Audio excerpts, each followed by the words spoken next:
ഇന്ത്യയിൽ എന്തുകൊണ്ടാണ് ആ ഫ്ലുവൻസി വരാത്തതിൻ്റെ ബേസിക് കാരണം എന്ന് വെച്ച് കഴിഞ്ഞാൽ പ്രാക്ടീസ് ഓറിയൻറ്റഡ് ആണ്. മലയാളികൾ ഇംഗ്ലീഷ് സംസാരിക്കാൻ പറ്റാത്തതിൻ്റെ കാരണം എന്താണെന്ന് വെച്ച് കഴിഞ്ഞാൽ അവർ ചെയ്യുന്ന പല അക്കാഡമികളും നമ്മൾ ഫ്ലുവൻ്റ് ആക്കുന്നതാണ്. അതല്ല, പല അക്കാഡമികളും തരുന്ന സിസ്റ്റം വ്യത്യാസമുണ്ട്. എങ്കിൽ പോലും പ്രാക്ടീസിങ് മെത്തേഡുള്ള അക്കാഡമി തിരഞ്ഞെടുക്കണം. എന്ത് മേടിക്കുമ്പോഴും ഏറ്റവും ബെസ്റ്റ് വേണം തീരുമാനിക്കുക. നമ്മൾ പ്രസന്റ് പാസ്റ്റ് ഫ്യൂച്ചർ പഠിച്ചതുപോലെ അതും വെച്ചിട്ട് നമുക്ക് ഒരിക്കലും മലയാളം സംസാരിക്കുന്ന പോലെ ഇംഗ്ലീഷ് സംസാരിക്കാൻ കഴിയില്ല. 1 മണിക്കൂറെങ്കിലും വേർബലി നിങ്ങൾ പ്രാക്ടീസ് ചെയ്യാൻ തയ്യാറാവണം.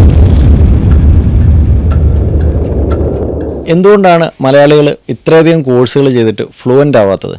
സാധാരണ നോക്കുകയാണെങ്കിൽ ഒരു കോഴ്സ് ചെയ്ത് കഴിഞ്ഞാൽ ഇംഗ്ലീഷ് അത്യാവശ്യം പറയാനറിയാം, പക്ഷെ ആ ഒരു ഫ്ലുവൻസി വരുന്നില്ല. അതെന്തുകൊണ്ടാണ്? അതിൻ്റെ ബേസിക് കാരണം എന്ന് പറയുന്നത് മലയാളികൾ എപ്പോഴും ഈ ഹാർഡ് സ്കിൽസിലാണ് ഫോക്കസ് ചെയ്തിരിക്കുന്നത്. എൻജിനീയർ ആവുക, ഡോക്ടർ ആവുക, അല്ലെങ്കിൽ മറ്റിതര തരത്തിലാവുക, വായനയിലും ഇതിലൊക്കെയാണ് ഏറ്റവും കൂടുതൽ എക്സാംസ് എഴുതുക.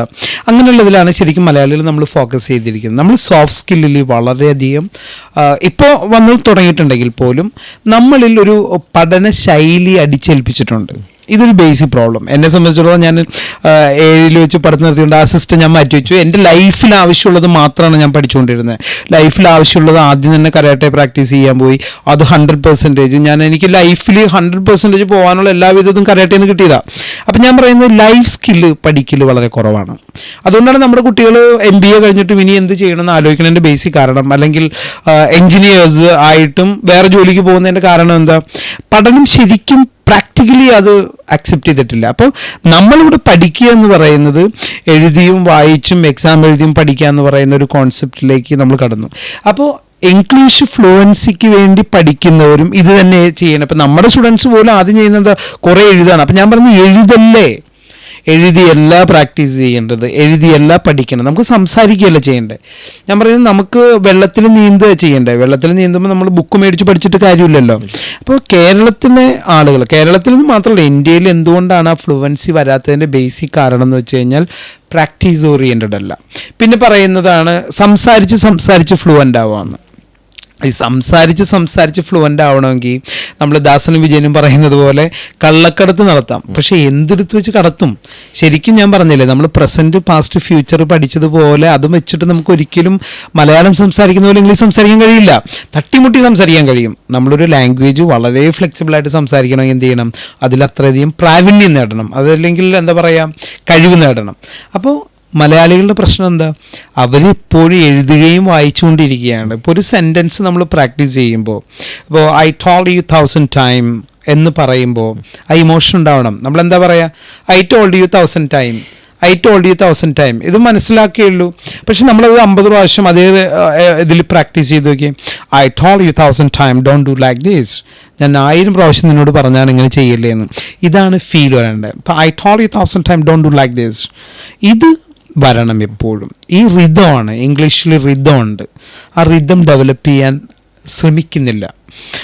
2 എന്ന് പറയുന്നത് മടി ബാധിച്ചിരിക്കുകയാണ്. ഇപ്പോൾ എല്ലാം മടി നമ്മളെ ഭയങ്കരമായിട്ട് ബാധിച്ചിരിക്കുന്നു. പക്ഷെ നമ്മുടെ സ്വപ്നം വലുതായിക്കൊണ്ടിരിക്കുക. അതായത് ഈ AI ഒക്കെ അല്ലെങ്കിൽ ലൈഫിൻ്റെ സൗകര്യങ്ങളെല്ലാം കൂടിക്കൊണ്ടിരിക്കുമ്പോഴും നമ്മുടെ മടിയെ കൂട്ടാൻ വേണ്ടിയുള്ള കാര്യങ്ങളാണ് കൂടുതലും വന്നുകൊണ്ടിരിക്കുന്നത്. അതുകൊണ്ട് നമ്മളൊരു വലിയ മടിയനായിക്കൊണ്ടിരിക്കുകയാണ്. നമ്മളൊരു ചെയറിലിരുന്ന എല്ലാ കാര്യങ്ങളും, ഇപ്പോൾ ഫുഡ് ഉൾപ്പെടെ നമ്മുടെ അടുത്തേക്ക് വരികയാണ് അല്ലേ. അപ്പം നമ്മളുടെ ആ മടി നമ്മുടെ മനസ്സിനെ ബാധിച്ചിട്ടുണ്ട്. അതുമാത്രമല്ല, നമുക്ക് ഒരിക്കലും ഇപ്പോൾ ഒരു 3 മിനിറ്റ് പോലും വീഡിയോ കാണാനായിട്ട് നമുക്ക് മനസ്സില്ല. കാരണം പെട്ടെന്ന് നമ്മുടെ മൈൻഡ് ചേഞ്ച് ചെയ്യും. അപ്പോൾ ഇതെല്ലാം ഹാബിറ്റ് നമ്മളെ ബാധിക്കുന്നുണ്ട്. അപ്പോൾ നമുക്ക് പുതിയത് വേണം എന്നുള്ള ചിന്ത വരുന്നത്. ഇങ്ങനെ വരുമ്പോൾ നമ്മൾ കൃത്യമായിട്ടൊരു പ്രാക്ടീസിങ് മെത്തേഡോ കൃത്യമായിട്ടൊരു സിസ്റ്റമോ നമുക്ക് ഡെവലപ്പ് ചെയ്യാൻ കഴിയുന്നില്ല. അപ്പോൾ മലയാളികളോട് എനിക്ക് പറയാനുള്ളത്, ശരിക്കും നിങ്ങൾ ഇംഗ്ലീഷ് ഫ്ലുവൻ്റ് ആവാൻ തീരുമാനിക്കുന്നുണ്ടെങ്കിൽ നിങ്ങൾ എല്ലാ ദിവസവും, അതിപ്പോൾ എൻ്റെ അടുത്ത് നിന്ന് മാത്രമല്ല ആരുടെ അടുത്ത് പഠിച്ചാലും 1 മണിക്കൂറെങ്കിലും വേർബലി നിങ്ങൾ പ്രാക്ടീസ് ചെയ്യാൻ തയ്യാറാവണം. വേർബലി പ്രാക്ടീസ് ചെയ്യാൻ തയ്യാറാവുമ്പോൾ ഒരു 15 ദിവസം നിങ്ങൾ 1 മണിക്കൂർ വെച്ച് പ്രാക്ടീസ് ചെയ്യുമ്പോൾ നിങ്ങളിൽ ഭയങ്കര വ്യത്യാസം നിങ്ങൾക്ക് തന്നെ ഫീൽ ചെയ്യാൻ കഴിയും. ഇപ്പോൾ ഇവിടെ ഒരു ഹാബിറ്റ് ഇല്ല. മലയാളികൾ ഇംഗ്ലീഷ് സംസാരിക്കാൻ പറ്റാത്തതിൻ്റെ കാരണം എന്താണെന്ന് വെച്ച് കഴിഞ്ഞാൽ അവർ ചെയ്യുന്ന പല അക്കാഡമികളും നമ്മൾ ഫ്ലുവൻ്റ് ആക്കുന്നതാണ്. അതല്ല, പല അക്കാഡമികളും തരുന്ന സിസ്റ്റം വ്യത്യാസമുണ്ട്. എങ്കിൽ പോലും പ്രാക്ടീസിങ് മെത്തേഡുള്ള അക്കാഡമി തിരഞ്ഞെടുക്കണം. അത് റെഗുലറായിട്ട് നമുക്ക് പ്രാക്ടീസ്, സംസാരിക്കുകയല്ല, കോൾ ചെയ്യുകയല്ല. ഇംഗ്ലീഷ് നിങ്ങൾ റെഗുലറായിട്ട് പ്രാക്ടീസ് ചെയ്യുന്ന ഓട്ടോമാറ്റിക്കലി ഇംഗ്ലീഷ് സംസാരിക്കും.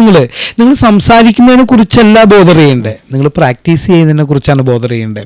അപ്പോൾ നിങ്ങൾ റെഗുലറായിട്ട് പ്രാക്ടീസ് ചെയ്യുമ്പോൾ നിങ്ങളുടെ സബ് കോൺഷ്യസ് മൈൻഡ് എന്ന് പറയുന്ന ഒരു മാഗ്നറ്റ് പോലെയാണ്.